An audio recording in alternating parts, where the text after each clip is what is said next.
Okay, magandang hapon. Ngayon ay March 2. So, ang video lang natin is para dito sa pipino ko. So, ayan. Kung makita nyo may mga lanta. Pero kanina, ayan na, maraming lanta.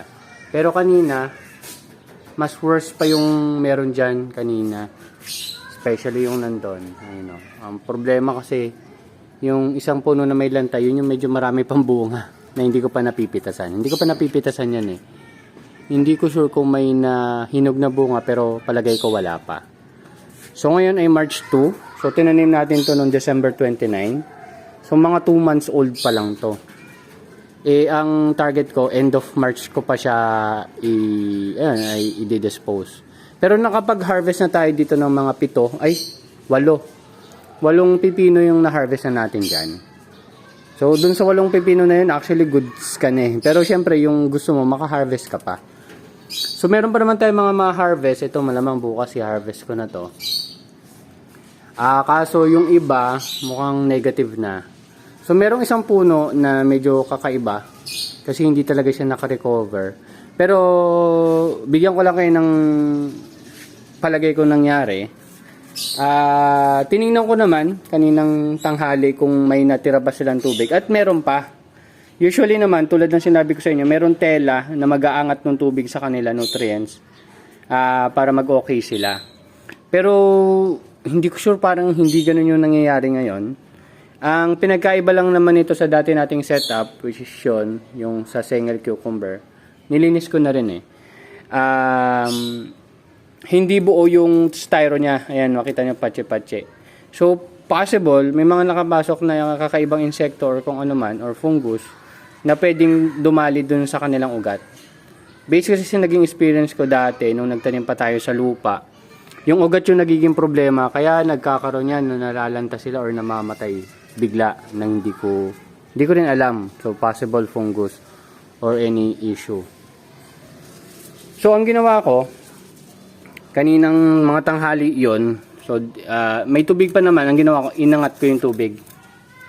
Ayan, kung mapapansin nyo, sobrang taas ang tubig. Ayan. So, yung tubig, abot na dun sa pinaka-bottom nitong cup nila. Siguro mga ganyan. So, abot na dun yan. Pero kung nakita nyo naman yung ugat, sobrang lago ng ugat. Pero nung tinitingnan ko talaga, medyo kakaiba yung ugat nung nandun.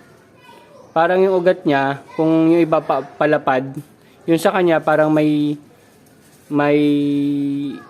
part na medyo nawawala yung ugat, parang ganito pag ganyan. Yung pa-arco na dyan sa pinaka-puno niya, parang namamatay yung ugat.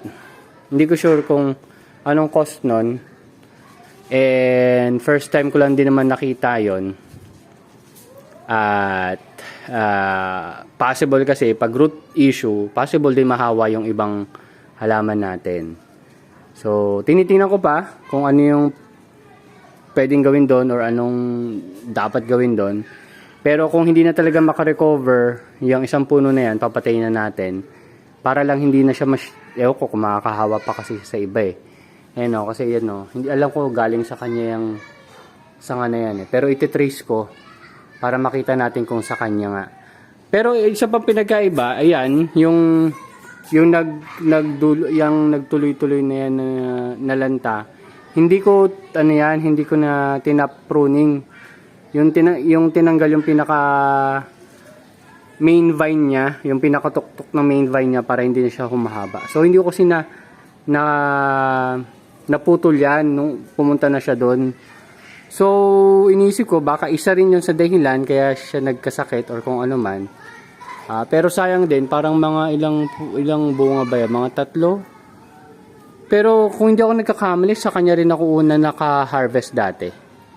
Kung hindi ako nagkakamali. So, ayun. Yan o.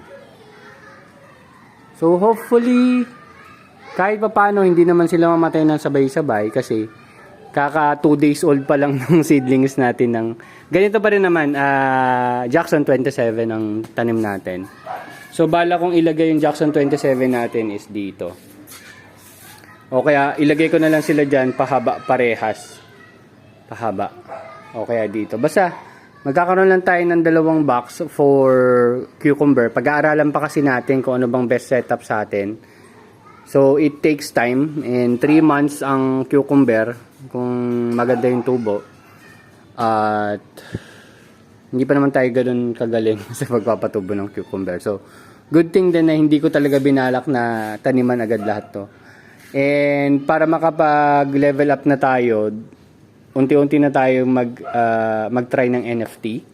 Then dun sa kabilang side or kung magkakaroon man tayo ng bagong expansion, tatry natin NFT. Pero malamang siyempre magre-require yun ng kuryente. So tingnan natin. Kasi kung magre-rent tayo sa iba, kailangan natin ng mga ganong utilities kumbaga. Maliban sa tubig, kailangan na natin ng kuryente kung mag-NFT tayo. Pero ite-testing muna natin dito. So it would take several harvest din siguro. So tulad na nabanggit ko, makikita nyo na lang yung update dito. Yun, wala na yung styro, ito na siya. So hopefully malaman ko, share nyo naman sa akin kung anong possible na nangyari. Pero meron din kasing iba dun, no? Ayun, no? Hindi ko lang alam kung magre-recover. Medyo nagre-recover yung ibang dahon, yung iba hindi. Medyo mabagal. Kasi kahapon ito, nalanta rin ng ganyan, tapos naka-recover lang din. Hindi ko sure dahil mahaba ba sila, kaya matagal na yung pag-travel ng nutrients papunta dyan sa mga dahon. Hindi ko talaga alam. Yun yung inaalam natin. So ngayon, maglilinisin ko lang yung talaga mga bulok na dahon na may mga sakit, is tatanggalin natin or ipuprune na natin. Ayun lang, i-share ko lang sa inyo, baka mabigyan nyo ako ng insight, matulungan. Ma-apply ko yung mga ituturo nyo sa akin. That's it. Thank you very much and see you next update. Bye-bye.